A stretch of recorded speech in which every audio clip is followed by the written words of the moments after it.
ಇವಾಗ ನಮಗೆ ಸಿಕ್ಕಂಥ ಮಾಹಿತಿ ಪ್ರಕಾರ ಒಂದು ತೀಕ್ಷ್ಣವಾಗಿ ನೋಡಿದಾಗ ನಮಗೆ ಗೊತ್ತಾಗಿದ್ದೇನಪ್ಪ ಅಂದರೆ ಬಸ್ ಸ್ಟ್ಯಾಂಡು 10 ಕಡೆ ಮಾಡಿಲ್ಲ. ಇಲ್ಲಿ ನಮಗೆ ಬೆಂಗಳೂರು ಮದ್ದೂರು ಹೋಗುವಂಥ ಜಾಗದಲ್ಲಿ ಸುಮಲತಾ ಮೇಡಮ್ದು ಒಂದು ಫೋಟೋ ಹಾಕ್ಬಿಟ್ಟು ಅವ್ರದ್ದೇನಾಗಿದೆ ಅಂದರೆ ಇಳಿಯೋ ಕಡೆ ಮಾಡಿದ್ದಾರೆ, ಬಟ್ 10 ಕಡೆ ಮಾಡಿಲ್ಲ.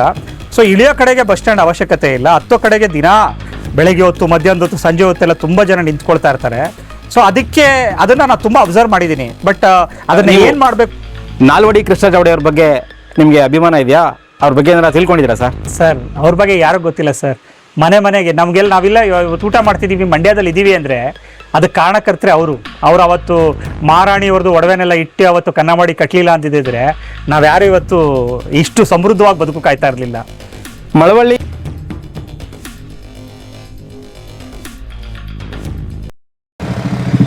ಸ್ನೇಹಿತರೆ ನಮಸ್ಕಾರ, ನಾನು ನಿಮ್ಮ ಮಳವಳ್ಳಿ ಸೂರಿ ಡೈರಿ ಯೂಟ್ಯೂಬ್ ಚಾನಲ್ಗೆ ನಿಮ್ಮೆಲ್ಲರಿಗೂ ಸ್ವಾಗತ ಸುಸ್ವಾಗತ. ಸ್ನೇಹಿತರೆ, ನಾನಿವಾಗ ಮಳವಳ್ಳಿ ಪಟ್ಟಣದ ಹೃದಯ ಭಾಗವಾದಂಥ ಅನಂತರಾಮ್ ವೃತ್ತದಲ್ಲಿದ್ದೀನಿ. ಸ್ನೇಹಿತರೆ, ನಿಮಗೆ ಒಂದು ವಿಶೇಷವಾದ ಒಂದು ಸುದ್ದಿನ ನಿಮಗೆ ಉಣಬಡಿಸ್ತಾ ಇದ್ದೀನಿ. ಇದೊಂದು ಮಳವಳ್ಳಿ ತಾಲೂಕಿನ ಪ್ರತಿಯೊಬ್ಬರು ನೋಡಲೇಬೇಕಾದಂಥ ವಿಡಿಯೋ ನೋಡಿ. ಸ್ನೇಹಿತರೆ, ನಿಮಗೆ ಇಲ್ಲೊಂದು ಹೋರ್ಡಿಂಗ್ ತೋರಿಸ್ತೀನಿ ನೋಡಿ. ಮ್ಯಾಕಿ ಪಾಲಿಸಿಸ್, ಇದು ಕರ್ನಾಟಕ ರಾಜ್ಯ ಜನರ ರಾಜಕೀಯ ಪಕ್ಷ ಕೋಟಿ ಕನ್ನಡಿಗರೇ ಹೈಕಮಾಂಡ್ ಅಂತ ಮಳವಳ್ಳಿ ಪಟ್ಟಣದ ಮಾಧವ್ ಕಿರಣ್ ಅವರು ಒಂದು ರಾಜ್ಯ ಮಟ್ಟದ ಒಂದು ಪಕ್ಷನ ಸ್ಥಾಪನೆ ಮಾಡ್ತೀನಿ ಅಂದ್ಬಿಟ್ಟು ಸಾಕಷ್ಟು ಒಂದು ಚಟುವಟಿಕೆಗಳನ್ನ ಕರ್ನಾಟಕ ರಾಜ್ಯದಂತ ಮಾಡ್ತಾ ಇದ್ದಾರೆ. ಸ್ನೇಹಿತರೆ, ಅವರು ಅನಿರೀಕ್ಷಿತವಾಗಿ ನಿನ್ನೆ ನನಗೆ ಮಳವಳ್ಳಿ ಪಟ್ಟಣದ ಸಮೀಪ ಇರುವಂಥ ಲಕ್ಷ್ಮೀ ನರಸಿಂಹ ಸ್ವಾಮಿ ಮಾರಹಳ್ಳಿ ದೇವಸ್ಥಾನ ಬಳಿ ಸಿಕ್ಕಿದ್ರು. ಸ್ನೇಹಿತರೆ, ಸಾಕಷ್ಟು ವಿಚಾರಗಳನ್ನ ನಾನು ಮಾತಾಡಿಸಿದಾಗ ಸಾಕಷ್ಟು ಒಂದಷ್ಟು ಕುತೂಹಲಕಾರಿ ಸಂಗತಿಗಳು ಹೊರಗಡೆ ಬಂದವು. ಸ್ನೇಹಿತರೆ, ಮಿಸ್ ಮಾಡ್ದಾನೆ ಕಡೆ ತನಕ ನೋಡಿ. ನಿಜಕ್ಕೂ ಇಲ್ಲಿ ಒಂದಷ್ಟು ಸ್ವಾರಸ್ಯಕರ ಸಂಗತಿಗಳಿವೆ. ನಮಸ್ಕಾರ ಮಾಧವ್ ಕಿರಣ್ ಅವರೇ. ನಮಸ್ಕಾರ ಸರ್. ಸರ್, ನಾನು ನಿಮ್ಮ ಬಗ್ಗೆ ನಮ್ಮ ಊರಿನ ಮಳವಳ್ಳಿ ಪಟ್ಟಣದ ಹೃದಯ ಭಾಗದಲ್ಲಿರುವಂಥ ಅನಂತರಾಮ್ ವೃತ್ತದಲ್ಲಿ ನಿಮ್ಮ ಒಂದು ಮಾಧವ್ ಕಿರಣ್ 2.0 ಅನ್ನೋವಂಥ ಒಂದು ದೊಡ್ಡದಾದಂಥ ಒಂದು ಫ್ಲೆಕ್ಸ್ನ ಅವಾಗವಾಗ ನೋಡ್ತಾ ಇರ್ತೀನಿ ಸರ್. ಆಗ ನೋಡಿದಾಗ ಅನಿಸುತ್ತೆ, ಈ ವ್ಯಕ್ತಿ ಮಳವಳ್ಳಿಲೂ ವಾಸ ಮಾಡ್ತಾ ಇಲ್ಲ, ಇವ್ರು ಎಲ್ಲಿದ್ದಾರೆ ಅಂತ ಗೊತ್ತಿಲ್ಲ, ಆದರೆ ಏನು ಬದಲಾವಣೆ ಮಾಡ್ತಾರೆ. ನಮ್ಮ ತಾಲೂಕು ಸರ್, ಈಗ ಸ್ವಾತಂತ್ರ್ಯ ಬಂದು 80 ವರ್ಷ ಆಗಿದೆ ಸರ್. ನಮ್ಮ ತಾಲೂಕು ಸಾಕಷ್ಟು ನ್ಯೂನತೆಗಳಿದೆ, ಕೊರತೆಗಳಿದೆ. ಮತ್ತು ಅಧಿಕಾರದಲ್ಲಿದ್ದವರೆಲ್ಲರೂ ಕೂಡ ಅವರು ಮಾತ್ರ ಅಭಿವೃದ್ಧಿ ಆದರು, ಆದರೆ ತಾಲೂಕು ಮಾತ್ರ ದೊಡ್ಡ ಮಟ್ಟದಲ್ಲಿ ಅಭಿವೃದ್ಧಿ ಆಗಿಲ್ಲ ಸರ್. ಈಗ ನೀವು ಬೆಂಗಳೂರು ಕುಳಿತುಕೊಂಡು ನಮ್ಮ ಮಳವಳ್ಳಿ ತಾಲೂಕನ್ನ ಯಾವ ರೀತಿ ನೀವು ಒಂದು ಅಭಿವೃದ್ಧಿ ಪಡಿಸಬೇಕು ಅಂತ ಯೋಜನೆ ಹಾಕೊಂಡಿದ್ದೀರಾ ಸರ್? ಓಕೆ, ಫಸ್ಟು ನನ್ನ ಬಗ್ಗೆ ನಾನು ಇಂಟ್ರೊಡ್ಯೂಸ್ ಮಾಡ್ಕೊಳ್ತೀನಿ. ನನ್ನ ಹೆಸರು ಬಂದು ಮಾಧವ್ ಕಿರಣ್ ಅಂತ ಅಂದ್ಬಿಟ್ಟು. ಬೇಸಿಕ್ಕಾಗಿ ನಾನು ಬಂದು ಮಳವಳ್ಳಿಯವನೇ. ಮಳವಳ್ಳಿಯಿಂದ ನಾನು 2006ನೇ ಇಸ್ವಿಗೆ ನಾನು ಬ್ಯಾಂಗ್ಳೂರಿಗೆ ಹೋಗ್ತೀನಿ. ನನ್ನ ಉದ್ದೇಶ ಇರುವಂಥದ್ದು 2006ಕ್ಕೆ ಹೋದವನು ಇವಾಗ ನನ್ನದೊಂದು 21 ಕಂಪ್ನಿ ಆಗಿದೆ. ಸುಮಾರು 1800 ಜನ ಕೆಲಸ ಮಾಡ್ತಾ ಇದ್ದಾರೆ. ಸುಮಾರು ಕಂಪ್ನಿಗಳೆಲ್ಲ ಬೇರೆ ಥರ ಬೇರೆ ದೇಶದಲ್ಲೂ ಕೂಡ ನನ್ನ ಕಂಪ್ನಿಗಳೆಲ್ಲ ಇದೆ. ನಾನಿಲ್ಲಿ ರಾಜಕೀಯ ಮತ್ತು ಇದು ಆ ಬೋರ್ಡ್ ಹಾಕಿರುವಂಥ ಉದ್ದೇಶ ಏನಪ್ಪ ಅಂತಂದರೆ ಒಂದು ಬದಲಾವಣೆನ ತರಬೇಕು ಅನ್ನುವಂಥದ್ದು. ಬದಲಾವಣೆ ಅಂದರೆ ಹೇಗೆ ಅಂತ ನೀವು ಕೇಳಿದ್ರಲ್ಲ, ಆ ಪ್ರಶ್ನೆಗೆ ಉತ್ತರ ಏನಪ್ಪ ಅಂತ ಹೇಳ್ತು ಅಂದರೆ, ನಿಮ್ಮ ಮಾತಲ್ಲಿ ಒಂದು ಪ್ರಶ್ನೆ ಇತ್ತು. ಇಲ್ಲಿಗೆ ಬಂದವರು 80 ವರ್ಷ ಆದ ರಾಜಕೀಯದ ಇತಿಹಾಸದಲ್ಲಿ ಇಲ್ಲಿ ಬಂದವರು ದುಡ್ಡು ಮಾಡ್ಕೊಂಡು ಹೋಗ್ತಿದ್ದಾರೆ ಹೊರತು ಮಳವಳ್ಳಿನೇನು ಅಭಿವೃದ್ಧಿ ಮಾಡ್ತಾನೆ ಇಲ್ಲ ಅನ್ನುವಂಥ ಒಂದು ಮಾತನ್ನು ನೀವು ಹೇಳಿದ್ರಿ. ಅದೇ ಮಾತಿನ ಪ್ರಕಾರ ನಾವೇನು ಮಾಡ್ತಿದ್ದೀವಿ ಅಂದರೆ, ಅಲ್ಲಿಂದ ನಾವೇನೋ ಮಾಡ್ಕೊಂಡು ಈಗ ಬಂದು ಇಲ್ಲಿ ಡೆವಲಪ್ಮೆಂಟ್ನ ಮಾಡಬೇಕು ಅಂತಿದ್ದೀವಿ. ಲಾಸ್ಟ್ ಇಯರ್ ನಾವು ಅದಕ್ಕೆ ಪಾರ್ಟಿಸಿಪೇಟು ಮಾಡ್ದೋ, ತುಂಬ ಚೆನ್ನಾಗಿ ಹೋರಾಟನೂ ಓಡಾಡ್ದೋ, ಎಲ್ಲ ಕಡೆನೂ ಓಡಾಡ್ದೋ.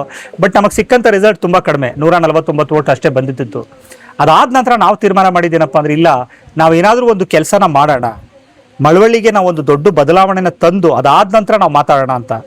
ಈಗ ಹೇಗೆ ಡೆವಲಪ್ಮೆಂಟ್ ಆಗಿದೆ ಅಂತಂದರೆ, ನಾವು ಮಾಡುವಂಥ ಹೋರಾಟ ಬರೀ ಮಳವಳ್ಳಿಗೆ ಮಾತ್ರ ಸೀಮಿತ ಆಗದೇನೆ ಅಕ್ರಾಸ್ ಕರ್ನಾಟಕಕ್ಕೆ ನಾವೊಂದು ಪೊಲಿಟಿಕಲ್ ಪಾರ್ಟಿನೇ ಮಾಡಿ, ಮ್ಯಾಕಿ ಪಾಲಿಸಿಸ್ ಅಂತ ಅಂದ್ಬಿಟ್ಟು ಅಕ್ರಾಸ್ ಕರ್ನಾಟಕದಲ್ಲಿ ಇರುವಂಥ 31 ಜಿಲ್ಲೆ, 240 ತಾಲೂಕಲ್ಲೂ ಕೂಡ 224 ಕ್ಷೇತ್ರದಲ್ಲೂ ಕೂಡ ನಮ್ಮ ಅಭ್ಯರ್ಥಿಗಳನ್ನ ನಿಲ್ಲಿಸಿ ದೊಡ್ಡ ಮಟ್ಟದಲ್ಲಿ ಮಾಡಬೇಕು ಅಂತ ಅಂದ್ಬಿಟ್ಟು ಒಂದು ದೊಡ್ಡ ಬದಲಾವಣೆ ತರ್ತಿದ್ದೀವಿ. ಬದಲಾವಣೆ ಅಂದರೆ ಹೇಗೆ ಅಂದರೆ, ಬೇಸಿಕ್ ಆದಂಥ ಅನ್ಎಂಪ್ಲಾಯ್ಮೆಂಟ್ನ ನಿರ್ಮೂಲನೆ ಮಾಡುವಂಥದ್ದಾಗ್ಬೋದು, ಅಗ್ರಿಕಲ್ಚರ್ನ 100% ಯುಟಿಲೈಸ್ ಮಾಡುವಂಥದ್ದಾಗ್ಬೋದು, ಲೋಕಲ್ ಡೆವಲಪ್ಮೆಂಟ್ನ ಮಾಡುವಂಥದ್ದಾಗ್ಬೋದು, ಇಲ್ಲಿ ಸ್ವಉದ್ಯೋಗಗಳನ್ನ ಸೃಷ್ಟಿ ಮಾಡುವಂಥದ್ದಾಗ್ಬೋದು. ಸೊ ಈ ಥರದ ಎಲ್ಲ ಕಾರ್ಯಕ್ರಮಗಳು ಕೂಡ ಬರ್ತಾ ಇದೆ. ಅದಲ್ಲದೆ ನಮ್ಮದು ಸಂಪೂರ್ಣವಾಗಿ ಸೂಪರ್ ಮಾರ್ಕೆಟ್ಸ್ ಎಲ್ಲ ಇರೋದ್ರಿಂದ ಜನರಿಗೆ ನೇರ ಮಾರುಕಟ್ಟೆ ಸೃಷ್ಟಿ ಮಾಡುವಂಥದ್ದು, ಕಡಿಮೆ ರೇಟಲ್ಲಿ ಜನರಿಗೆ ತಲುಪುವಂಥ ಕೆಲಸನ ಮಾಡುವಂಥದ್ದು, ಮತ್ತು ಹಾಸ್ಪಿಟಲ್ನ ಕನ್ಸ್ಟ್ರಕ್ಷನ್ ಮಾಡೋದಕ್ಕೆ ಅಂತ ಜಾಗನೆಲ್ಲ ನೋಡಿ ಮಾಡ್ಕೊಂಡು ಹೋಗುವಂಥದ್ದು. ಸೊ ಈ ಥರ ಒಂದಾದ್ಮೇಲೆ ಒಂದು ಬದಲಾವಣೆಗಳನ್ನು ತರಬೇಕು ಅಂತ ಇದು ಮಾಡ್ತಾ ಇದ್ದೀವಿ. ನೀವು ಕೇಳಿದಂಥ ಪ್ರಶ್ನೆಗೆ ಯಾಕೆ ಇಷ್ಟು ದಿನ ಬಂದಿರಲಿಲ್ಲ ಅಂತಂದ್ರೆ ಆ ಒಂದು ಸಂಗ್ರಹಣಾ ಕೆಲಸದಲ್ಲಿ ನಾವು ಸಂಪೂರ್ಣವಾಗಿ ಮಗ್ನರಾಗಿದ್ದೋ. ಇವಾಗ ಎಲ್ಲನೂ ಮಾಡ್ಕೊಂಡು ಈಗ ಕೆಲಸಕ್ಕೆ ಬಂದಿದ್ದೀವಿ ಸರ್. ಸರ್, ಇವಾಗ ನೀವು ಮಳವಳ್ಳಿ ಪಟ್ಟಣದವರೇ ಆಗಿರೋದ್ರಿಂದ ನಿಮಗೆ ಮಳವಳ್ಳಿ ತಾಲೂಕಿನ ಒಂದು ನಾಡಿ ಮಿಡಿತ ಅಂದರೆ ಜನಗಳ ಒಂದು ಮೂಲಭೂತವಾದಂಥ ಸಮಸ್ಯೆ ಬಗ್ಗೆ ಏನಾದರೂ ನೀವು ತಿಳ್ಕೊಂಡಿದ್ದೀರಾ ಸರ್? ಸರ್, ನನಗೆ ಗೊತ್ತಿರುವಂಥದ್ದು ಮಳವಳ್ಳಿ ಅಂತಾನೆ ಅಲ್ಲ, ಎಲ್ಲ ಕಡೆನೂ ಕೂಡ ಇರುವಂಥ ಮೂಲಭೂತ ಸಮಸ್ಯೆ. ನೀವು ಕರ್ನಾಟಕನ ಓವರಾಲ್ ನೀವು ನೋಡ್ತು ಅಂತಂದ್ರೆ ಓವರಾಲ್ ಒಂದಲ್ಲ ಒಂದು ಇದೇ ಥರ ಸಮಸ್ಯೆಗಳಿರ್ತದೆ. ವ್ಯವಸಾಯದ ರೈತರ ಬಗ್ಗೆ ಸಮಸ್ಯೆ ಇರುತ್ತೆ, ಮತ್ತೆ ಇಲ್ಲಿರುವಂಥ ಅನ್ಎಂಪ್ಲಾಯ್ಮೆಂಟ್ಗಳು, ಇಲ್ಲಿ ಇಂಡಸ್ಟ್ರಿಗಳಾಗದೇ ಇರುವಂಥದ್ದು, ಅಥವಾ ಇಲ್ಲಿರುವಂಥ ಒಂದು ಜಾತಿ ರಾಜಕಾರಣ ಆಗ್ಬೋದು, ಈ ಥರದ್ದು ಹಲವಾರು ಸಮಸ್ಯೆಗಳೆಲ್ಲ ಇದೆ. ಎಲ್ಲ ಸಮಸ್ಯೆಗೆ ಮೂಲ ಉದ್ದೇಶ ಏನು, ಸೊಲ್ಯೂಷನ್ ಏನು, ವಾಟ್ ಈಸ್ ದ ಸೊಲ್ಯೂಷನ್ ಅನ್ನುವಂಥದ್ದನ್ನ ನಾವು ಹುಡುಕಿ ಸೊಲ್ಯೂಷನ್ನ ಮಾಡ್ತಾ ಇದೀವಿ ಸರ್. ಓಕೆ, ಸಮಸ್ಯೆಗಳಂತೂ ರಾಶಿ ಇದೆ, ಅದಕ್ಕೆ ಸೊಲ್ಯೂಷನ್ ಹೇಗೆ ಕೊಡ್ಬೋದು ಅಂತ ಹುಡುಕ್ತಾ ಇದೀವಿ ಸರ್. ಸರ್, ಇವಾಗ ನಾನು ಒಬ್ಬ ಪತ್ರಕರ್ತನಾಗಿ 5 ವರ್ಷಗಳಿಂದ ಕಾರ್ಯನಿರ್ವಹಿಸಿದ್ದೀನಿ ಸರ್. ನಾನು ಜನಗಳ ಮಧ್ಯೆನೇ ಇರ್ತೀನಿ. ನನಗೆ ಪ್ರತಿನಿತ್ಯ ಒಬ್ಬರು ಇಬ್ಬರು ಜನಗಳು ಸಂಕಷ್ಟ ಹೇಳ್ಕೊಂಡು ನನ್ನ ಹತ್ರ ಬರ್ತಾನೆ ಇರ್ತಾರೆ ಸರ್. ಜನಗಳಿಗೆ ರಸ್ತೆಗಳಿಲ್ಲ ಅಂತ ಚಿಂತೆ ಮಾಡ್ತಾ ಇಲ್ಲ, ಅಥವಾ ಬೇರೆ ಬೇರೆ ಮೂಲಭೂತ ಸೌಕರ್ಯಗಳಲ್ಲಿ ಇಲ್ಲ ಅಂತ ಚಿಂತೆ ಮಾಡ್ತಿಲ್ಲ. ಅವರ ಮೊದಲನೇ ಚಿಂತೆ, ಪ್ರಯಾರಿಟಿ ನಂಬರ್ 1 ಪ್ರಾಬ್ಲಮ್ ಏನು ಅಂತಂದರೆ, ಮಳವಳ್ಳಿಲಿರುವಂಥ ಜನತೆಗೆ ಭ್ರಷ್ಟಾಚಾರದಿಂದ ಸಾಕಷ್ಟು ನೊಂದಿದ್ದಾರೆ ಸರ್. ಯಾವುದೇ ಸರ್ಕಾರಿ ಕಚೇರಿಗಳಿಗೆ ಹೋದರೆ ಜನತೆ ಹಣ ಆ ಹಣ ಕೊಡ್ದೇನೆ ಕೆಲಸ ಮಾಡ್ಕೊಳ್ದೇ ಇರುವಂಥ ಒಂದು ಪರಿಸ್ಥಿತಿಲಿ ಮಳವಳ್ಳಿ ತಾಲೂಕಿನ ಜನತೆ ಇದ್ದಾರೆ ಸರ್. ಇದ್ರ ಬಗ್ಗೆ ಈ ನಿಟ್ಟಿನಲ್ಲಿ ನಿಮ್ಮದ ಏನಾದ್ರು ಸೊಲ್ಯೂಷನ್ಸು ಅಥವಾ ಏನಾದ್ರು ಆಲೋಚನೆ ಮಾಡಿದ್ದೀರಾ ಸರ್? ಇಲ್ಲ, ಅದು ಆಫ್ ದಿ ರೆಕಾರ್ಡ್ ತುಂಬಾ ದೊಡ್ಡ ಆಲೋಚನೆನ ಮಾಡ್ಕೊಂಡಿದ್ದೀವಿ ಭ್ರಷ್ಟಾಚಾರ ನಿರ್ಮೂಲನೆಗೆ. ಈಗ ಭ್ರಷ್ಟಾಚಾರ ಎಲ್ಲಾಗುತ್ತೆ ಅಂತ ಒಂದು ಮೂಲನ ಹುಡ್ಕೋಣ ನಾವು. ಭ್ರಷ್ಟ ಅಧಿಕಾರಿಗಳು ಎಲ್ಲಿ ಬರ್ತಾರೆ, ಭ್ರಷ್ಟ ಅಧಿಕಾರಿಗಳು ಎಲ್ಲಿರ್ತಾರೆ, ಯಾಕೆ ಬೇರೆ ದೇಶದಲ್ಲಿ ಭ್ರಷ್ಟಾಚಾರ ಇಲ್ಲ, ನಮ್ಮ ದೇಶದಲ್ಲಿ ಮಾತ್ರ ಯಾಕೆ ಭ್ರಷ್ಟಾಚಾರ? ಅದರಲ್ಲೂ ನೀವು ಹೇಳ್ದಾಗೆ ಈಗ ನೀವು ಕಂಡಂಗೆ ಮಳವಳ್ಳಿನಲ್ಲಿ ಯಾಕೆ ಭ್ರಷ್ಟಾಚಾರ ಅಂತ ಹೇಳಿದ್ರೆ, ಇಲ್ಲಿರುವಂಥ ಅಧಿಕಾರಿಗಳು ಅಥವಾ ಯಾರು ಬ್ಯೂರೋಕ್ರೇಟ್ಸ್ಗಳಿದ್ದಾರೆ ಅವರೆಲ್ಲರೂ ಕೂಡ ಅವರಿಗೆ ಸಿಕ್ಕಬೇಕಾಗಿರುವಂಥ ಮಾನ್ಯತೆಗಳು ಸಿಕ್ಕದೇ ಇರುವಂಥ, ನಾನು ಅವ್ರ ಪ್ರಾಬ್ಲಮ್ ಹೇಳ್ತಾ ಇದ್ದೀನಿ. ಈ ಮೂಲಭೂತ ಸೌಕರ್ಯಗಳನ್ನ ಅವ್ರೇನು, ಮೇಡಮ್ ಒಂದೇ ನಿಮಿಷ, ಸ್ವಲ್ಪ ಮೆತ್ತ ಮಾತಾಡಿ. ಸೊ ಈ ಮೂಲಭೂತ ಸೌಕರ್ಯಗಳನ್ನ ಏನು ಅವರಿಗೆ, ಅಧಿಕಾರಿಗಳ ಬಗ್ಗೆ ನಾನು ಮಾತಾಡ್ತಾ ಇದ್ದೀನಿ, ಅವ್ರಿಗೆ ಏನು ಸಿಗ್ತಾ ಇಲ್ಲ, ಅವ್ರಿಗೆ ಏನು ಕೊಟ್ಟು ನಾವು ಭ್ರಷ್ಟಾಚಾರನ ನಿರ್ಮೂಲನೆ ಮಾಡ್ಬೋದು ಅನ್ನುವಂಥ ಒಂದು ದೊಡ್ಡ ನಿಟ್ಟನ್ನು ಇಟ್ಕೊಂಡು ನಾವು ಹೋಗ್ತಾ ಇದೀವಿ. ಅಂದರೆ ಬೇರೆಯವರು ಹೋರಾಟ ಮಾಡ್ತಾರೆ. ಈಗ ಮೊನ್ನೆ ನಾವು ನೋಡ್ದೋ ಮಳವಳ್ಳಿನಲ್ಲಿ KRS ಪಾರ್ಟಿ ಅವರು ತುಂಬ ದೊಡ್ಡ ಧರಣಿ ಮಾಡಿದ್ರು, ದೊಡ್ಡ ಹೋರಾಟ ಮಾಡಿದ್ರು, ಅದೆಲ್ಲ ಮಾಡಿದ್ರು. ನನ್ನ ಪ್ರಕಾರ ಹೋರಾಟದಿಂದ ಅಥವಾ ಗಲಾಟೆ ಇದು ಮಾಡೋದ್ರಿಂದ ಈ ಭ್ರಷ್ಟಾಚಾರ ನಿರ್ಮೂಲನೆ ಮಾಡೋಕ್ಕಾಗಲ್ಲ. ಇದನ್ನ ಬೇರೆ ಥರನೇ ಸ್ಟ್ರಾಟಜಿ ಮಾಡಿ ಮಾಡಬೇಕು ಅಂತ ಅಂದ್ಬಿಟ್ಟೆ ನಾವೊಂದು ಹೊಸ ಪ್ಲಾನ್ನ ಮಾಡಿದ್ವಿ ಸರ್. ಅದ್ರ ಬಗ್ಗೆನೂ ಕೂಡ ಆದಷ್ಟು ಬೇಗ ಭ್ರಷ್ಟಾಚಾರ ಹೆಂಗ್ ನಿರ್ಮೂಲನೆ ಆಗುತ್ತೆ ಅನ್ನುವಂಥದ್ದು ಮಾಡ್ತೀವಿ. ಏಕೆಂದ್ರೆ ನಾವಿವಾಗ ಮಾಡ್ತಿರುವಂಥ ಪ್ಲಾನ್ ಏನಂತಂದ್ರೆ ಮಳವಳ್ಳಿನಲ್ಲಿರುವಂಥ 4 ಹೋಬಳಿನಲ್ಲೂ ಇರುವಂಥ 40-42 ಪಂಚಾಯತಿನಲ್ಲೂ ನಮ್ದು ಮ್ಯಾಕಿಸ್ 1 ಅಂತ ಅಂದ್ಬಿಟ್ಟು ನಮ್ದು ಒಂದು ಸಂಸ್ಥೆನ ನಾವು ಓಪನ್ ಮಾಡ್ತಾ ಇದೀವಿ. ಅದ್ರ ಮುಖಾಂತರ ನಾವು ಎಲ್ಲ ಅಧಿಕಾರಿಗಳ ಹತ್ರನೂ ನಾವು ಮಾತಾಡಿ ಭ್ರಷ್ಟಾಚಾರ ಅವ್ರ ಹತ್ರ ಕಲೆಕ್ಟ್ ಮಾಡದೇ ಇರೋದಕ್ಕೆ ನಾವು ಏನೇನು ಬೆನಿಫಿಟ್ಸ್ಗಳನ್ನ ಅವ್ರಿಗೆ ಕೊಡ್ಬೋದು ಅನ್ನುವಂಥ ಒಂದು ದೊಡ್ಡ ಉದ್ದೇಶ ಇಟ್ಕೊಂಡು ನಾವು ಮಾಡ್ತಾ ಇದೀವಿ. ಅದು ಸಕ್ಸಸ್ ಆಗುತ್ತೋ ಸಕ್ಸಸ್ ಆಗಲ್ವೋ ಅನ್ನೋದು ಸೆಕೆಂಡ್ ವಿಷಯ. ಬಟ್ ನಮ್ಮ ಪ್ರಯತ್ನ ಅಂತೂ ದೊಡ್ಡ ಮಟ್ಟದಲ್ಲಿ ಮಾಡಿಕೊಂಡು ಆದಷ್ಟು ಜನರು ಅವರ ದುಡಿದಿರುವಂಥ ಹಣನ ತಗೊಂಡೋಗಿ ಲಂಚದ ರೂಪದಲ್ಲಿ ಅವ್ರಿಗೆ ಕೊಡದೇ ಇರೋದಕ್ಕೆ ಏನು ಮಾಡಬೇಕು ಅದನ್ನು ನಾವು ಮಾಡ್ತಾ ಹೋಗ್ತೀವಿ ಸರ್. ಸರ್, ಇವಾಗ ಮಳವಳ್ಳಿಯಲ್ಲಿ ಈಗ ಇರುವಂಥ ಎಲ್ಲ ರಾಜಕಾರಣಿಗಳು ಒಂದು ಸಿದ್ಧ ಸೂತ್ರಗಳನ್ನ ಇಟ್ಕೊಂಡು ಒಂದು ರಾಜಕಾರಣ ಮಾಡ್ತಾ ಇದ್ದಾರೆ ಸರ್.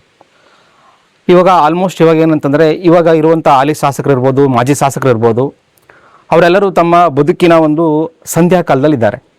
ಅಂದರೆ ಹತ್ತತ್ರ ಅವರು ರಾಜಕೀಯ ನಿವೃತ್ತಿಯ ಅಂಚಿನಲ್ಲಿದ್ದಾರೆ ಸರ್. ಹೌದು. ಈಗ ನೀವು ಗಾದೆ ಮಾತು ಕೇಳೇ ಇರ್ತೀರಾ, ಹೊಸ ನೀರು ಬಂದಾಗ ಹಳೆ ನೀರು ಹೋಗುತ್ತೆ ಅಂತ.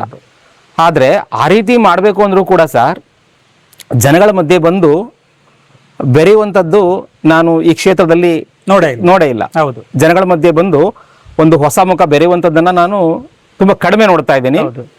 ಬೆರಳಿಕೆ ಮಂದಿ ಬರ್ತಾ ಇದ್ದಾರೆ, ಆದರೆ ಆ ಪ್ರಯತ್ನದಲ್ಲಿ ಅಂತ ಒಂದು ದೊಡ್ಡ ಮಟ್ಟದ ಎಫರ್ಟ್ ಎಲ್ಲೂ ಕಾಣಿಸ್ತಾ ಇಲ್ಲ ಸರ್. ಹೌದು.